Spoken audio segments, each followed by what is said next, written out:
As she was by the river, a group of young girls came to the river to fetch some water. Mma could overhear them talking about her, saying that she would live all her life single because no man would ever want to marry a fat dwarf when they have better options to choose from. This shattered Mma's heart as she returned back to the palace extremely sad.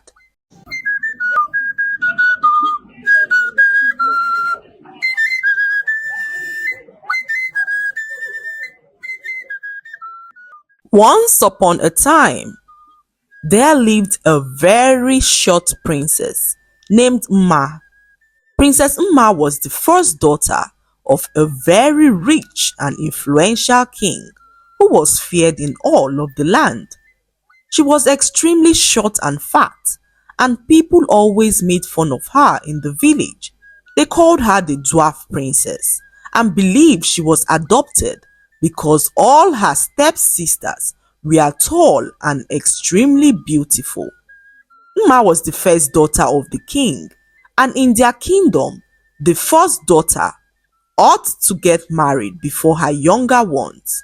However, if for any reason a younger one gets married before her older one, it would be assumed that something serious was wrong with the older one, and the consequence of this was that the older one would find it difficult to ever get married. Mma had always wanted to fall in love with a man who would love her as much as she loved him. However, this had never happened because all the men who ever came to the palace were only interested in her beautiful sisters. One day, the king called his daughter Mma into his inner chamber to inform her that she would be getting married soon.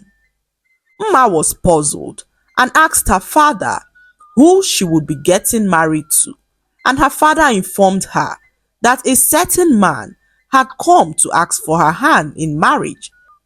Mma could not believe her ears, as no one had ever asked for her hand in marriage. Her father informed her that the man was from their village and he would be visiting the palace in a few days.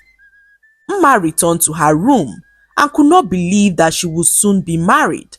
Despite being thrilled about the idea of getting married, Mma was filled with so much fear as she wondered who the man was and if he would love her the way she was, short and fat. As the days passed, Mma became more tensed and decided to take a stroll to the village river. She always loved to spend time by the riverside as the sound of the water always helped to calm her nerves. As she was by the river, a group of young girls came to the river to fetch some water. Mma could overhear them talking about her, saying that she would live all her life single because no man would ever want to marry a fat dwarf when they have better options to choose from. This shattered Mma's heart as she returned back to the palace extremely sad. As Mma was about entering her chamber, she met her stepsisters who laughed and mocked her. They called her the dwarf princess, and this got Mma even more furious as she disliked when people called her a dwarf princess. Mma ignored her sisters and locked herself up in her room, crying herself to sleep that evening. The next morning, the king sent his guards to inform Mma that her husband-to-be had arrived. Mma, although excited to finally meet the man interested in marrying her, was filled with fear as she did not know what to expect.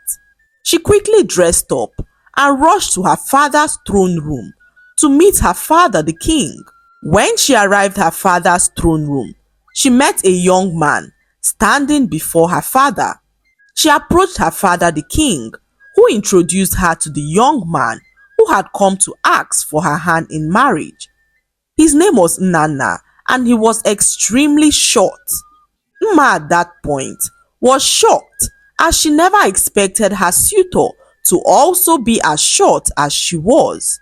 Her father, the king, introduced Nana to her as the man who had declared an interest in marrying her.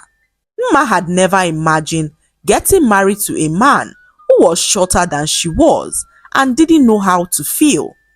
However, in that moment, Mma felt terrible for discriminating against a man who was also as short as she was.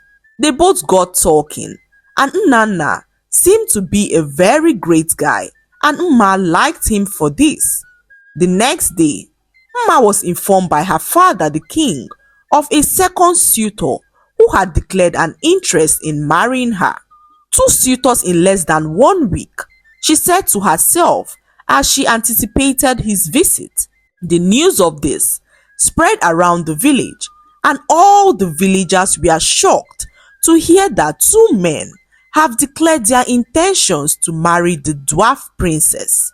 Some, however, laughed at the princess, saying that they heard that her first suitor was shorter than she was, and that they hoped the second one was not also a dwarf.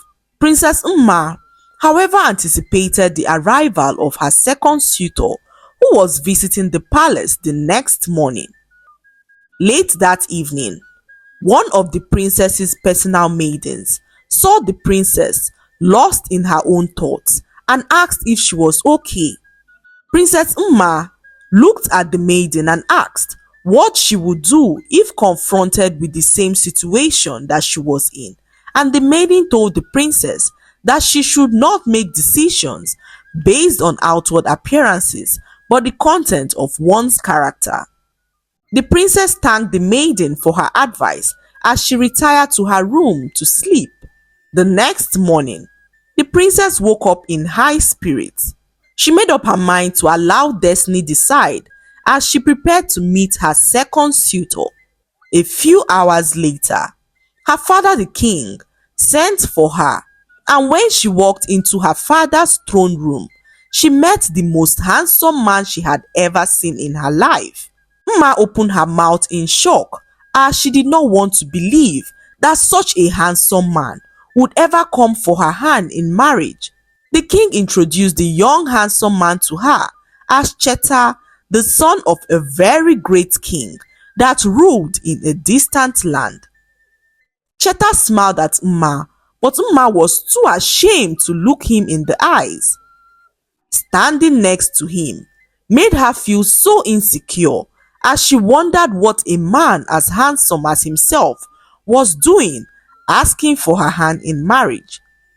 Mma believed that once Cheta caught sight of her beautiful sisters, he would forget all about her, so she immediately told her father that she was not interested in the marriage. Mma believed that breaking off the idea of marriage at this earlier time would save her from future heartbreak.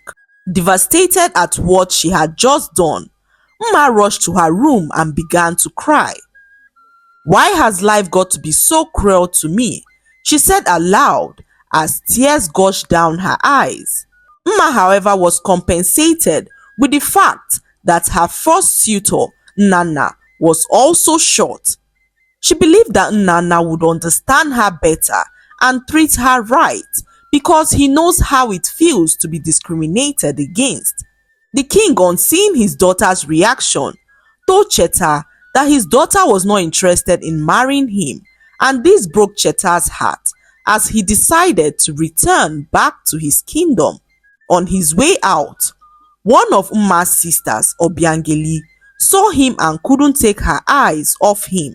Obiangeli started up a conversation with Cheta, and as they were talking, Mma caught sight of them, and this broke her heart as she knew that Cheta would definitely fall in love with her sister, who was the most beautiful amongst all her sisters.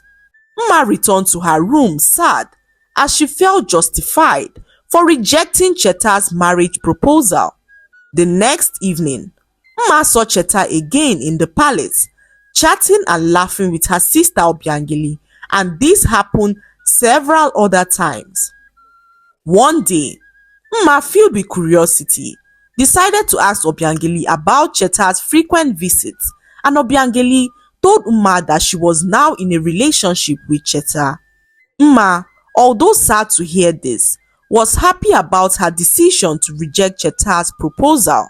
She began to spend more time with Nana as she felt safer with him, owing to the fact that he was also short. One morning, Obiangeli approached Mma to inform her that Cheta had asked for her hand in marriage and that they were both waiting for Mma to get married before they make their proposal public, and that if Mma delays in getting married, Obiangeli will be left with no other option than to marry before Mma, which would be disgraceful for Mma. Mma, on hearing this, panicked and decided to approach her father to inform him of her decision to marry Nana. The king sent his guards to inform Nana of his daughter's decision to marry him, and the wedding preparations began. One morning, this was a few days to Mma's wedding, Mma decided to pay Nana a visit and overheard him talking to someone, narrating how she, Mma, irritated him and that he was only marrying her because of her father's wealth. Mma, on hearing this, broke down in tears as she ran back to the palace. On her way, she came across Cheta, who was also on his way to her father's palace. When Mma saw Cheta, she ignored him, but Cheta stopped her to ask why she decided to marry another and not himself. Mma looked at him in anger and asked why he cared, considering the fact that he had already asked her sister Obiangeli to marry him, and Cheta asked her what she was talking about, and Mma hissed as she walked away. She returned to her room heartbroken and sobbed all through the day. A few hours later, a palace maiden came to inform her that Cheta had been waiting for her in the palace for hours, and Mma told the maiden to inform him that she was not interested in what Cheta had to say and that he should leave the palace immediately. After several hours, the maiden returned to inform Mma that Cheta had refused to leave, saying that he was willing to sleep in the palace until Mma agrees to see him. Mma, on seeing how persistent Cheta was, decided to hear what he had to say. She walked up to him and asked what he wanted, and Cheta informed her that all he wanted was to marry her. Cheta told Mma how much he loved her and how heartbroken he was when she refused to marry him. He told Mma that he had been visiting the palace frequently to talk to her, but her sister Obiangeli told him that she would talk to Mma on his behalf as she was so close to Mma. He further revealed that Obiangeli assured him that she was going to change Mma's mind, but when he heard that Mma had agreed to marry another, he decided to come to the palace to talk to Mma himself.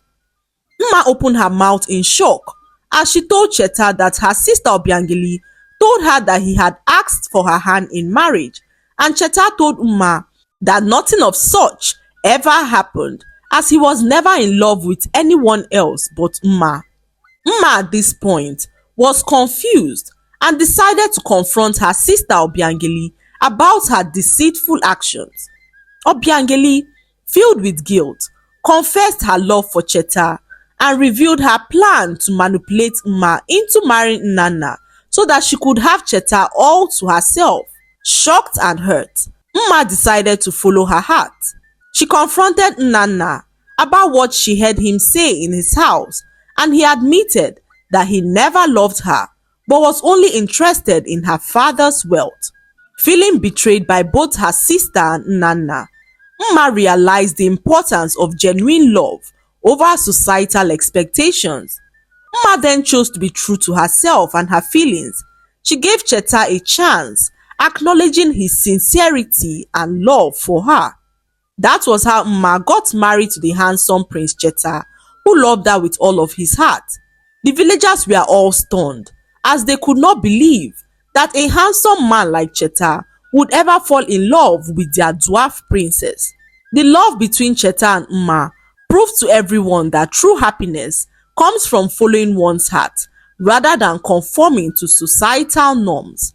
That was how all the women in the village, including Mma's sisters, began to admire Mma, as they never believed that Mma would ever find love in her life.